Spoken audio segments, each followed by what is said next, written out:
As each day goes by, a growing number of influential people are publicly calling for President Biden to step aside.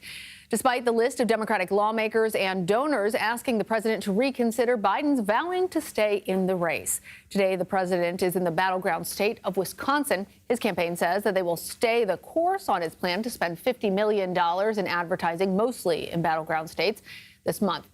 Yesterday at the White House, the president said he intends to remain in office. You got me, man.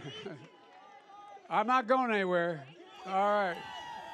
Let's bring in now CBS News correspondent Natalie Brand. She's there for us at the White House. So, Natalie, a coalition of business leaders sent a letter to President Biden on Friday urging him to step aside. The same group sent a letter previously, but now these influential industry leaders and deep pockets are actually putting their names on the record. What do you make of that development and of Biden continuing to persist?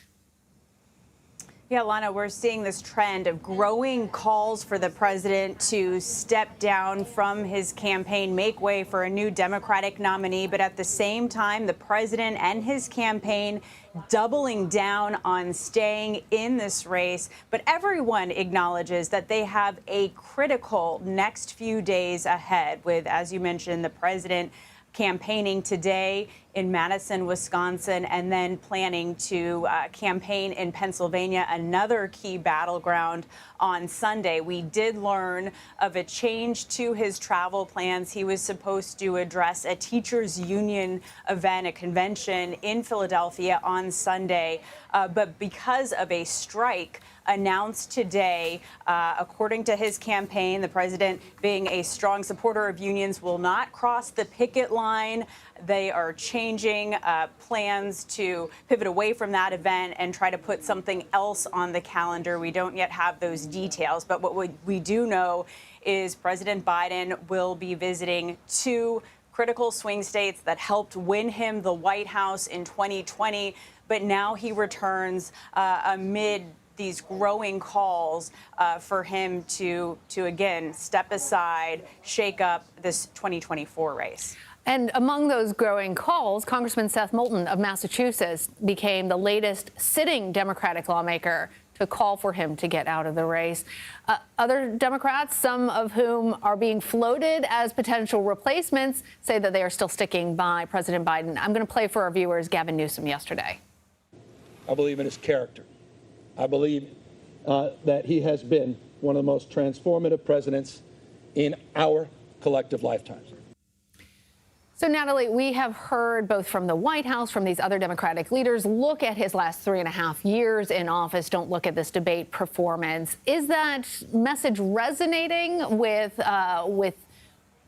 folks who are still making up their mind, undecided voters and other elected officials? I think that's why, Lana, we're going to be talking to some of those voters in these key battleground states this weekend to see how exactly they are feeling following last week's debate performance. But we are seeing this split among Democratic elected leaders. You heard Governor Newsom there standing by the president. But at the same time, sources told CBS News that in that meeting with governors here at the White House on Wednesday, others expressed concern about the president's performance and worried about his ability to win some of these critical battleground states. We're also seeing that split over on Capitol Hill, a variety of different Democratic statements coming out. As you mentioned, there are 3 Democratic lawmakers who have so far publicly called for the president to step aside. But then other statements are kind of across the spectrum. What they're saying, though, is they want to see Biden prove himself.